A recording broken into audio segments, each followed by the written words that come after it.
এবারে দীপাবলিতে আমার বর তার কোম্পানি থেকে একটা সুন্দর উপহার পেয়েছে। সেটা হচ্ছে যে এই যে স্যামসাং গ্যালাক্সি S25। ওর তো খুব পছন্দ হয়েছে, কিন্তু আমাদের কাছে ফোন আছে তাই এটা এখন তোলা থাকবে। আর যে সকালবেলা বাদাম ভেজেছিলাম, অনেকদিন বাদাম খাওয়া হয়নি বলে। আর এই যে আজকে যেহেতু দীপাবলি তাই রঙ্গোলি দিচ্ছিলাম।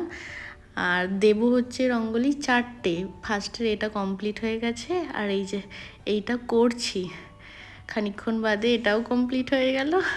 এটা করতে কিন্তু অনেক সময় লেগেছে। আর একটা এই যে দেখুন, এটা হচ্ছে গেটের কাছে করেছিলাম, ছোট্ট একটা গণেশ ঠাকুর আর লক্ষ্মী ঠাকুরের পা। আর এটা হচ্ছে সব থেকে বড় এইবারের রঙ্গোলি। কেমন হয়েছে অবশ্যই কিন্তু জানাবেন। আর এইবারের দীপাবলির বম কিন্তু এতগুলো আমাদের।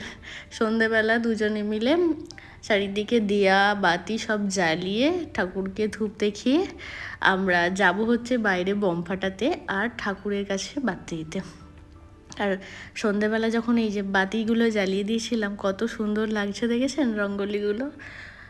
ঘরটার চারিদিকেও আমরা বাতি দিয়েছিলাম যাতে আরও সুন্দর লাগে। আর রঙ্গোলিগুলো প্রদীপের আলোতে এত সুন্দর ফুটেছে যে ওদের থেকে চোখই সরাতে পারছিলাম না। আমি নিজের ওপরই বিশ্বাস করতে পারছিলাম না যে আমি এত সুন্দর রঙ্গোলি দিতে পারি। যাই হোক, তার জন্য ঈশ্বরকে অনেক অনেক ধন্যবাদ যে এতটুকু গুণ দিয়েছে আমার মধ্যে। চলুন এবার সব রঙ্গোলিগুলো আপনাদেরকে দেখিয়ে দিই এক এক করে।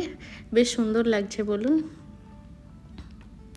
আর আপনারা বাড়িতে কে কে রঙ্গোলি দিয়েছেন অবশ্যই কমেন্টে জানাবেন। কিন্তু এটা যদি নিজেদের বাড়ি হতো তাহলে তো আরও সুন্দর করে সাজাতাম হয়তো। যাই হোক, যখন বাড়ি যাব তখন বাড়িতে গিয়ে সাজাবো। আর এখন আমরা এসেছি এখানে শিব মন্দিরে, যেখানে আমরা বাতি দেব, ধূপ দেব, দিয়ে তারপরে যাব বাইরে বম ফাটাতে। বম ফাটিয়ে এবার বাড়ি চলে এসেছি।